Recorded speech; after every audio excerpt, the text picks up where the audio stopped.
आपलं म्हणणं आहे का? धनंजय मुंडे यांनी आता तरी पाय उतार धनंजय मुंडे फार मोठं बोलतात. त्यांनी एक नैतिक दृष्टिकोनातून राजीनामा द्यायला पाहिजे.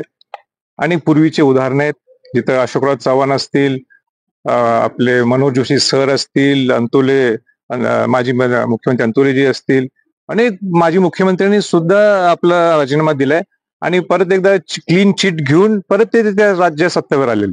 आणि म्हणून एवढं काय लागलं या मंत्रिपदाचं त्यांना गोडवा काय मला अजूनही कळत नाही. एक नैतिक जबाबदारी म्हणून द्यावा राजीनामा आणि सांगावं त्यांनी की माझे काय संबंध आहेत वाल्मिक कराडाचे. जग जाहीर आहे, त्यांनी पॉवर ऑफ अटॉर्नी वटमुक्त्यार पत्र वाल्मिक कराडाने दिले स्वतःच. म्हणजे ह्याच्यापेक्षा आणि काय पाहिजे. एवढं स्ट्रॉंग कनेक्शन आहे. तर एक जी महाराष्ट्रात चर्चा आणि देशात चर्चा ह्या विषयावर चालू आहे, जगात विषय या विषयावर सगळीकडनं चर्चा आहे, तरी तुम्हाला त्या खुर्चीवर बसायचंय.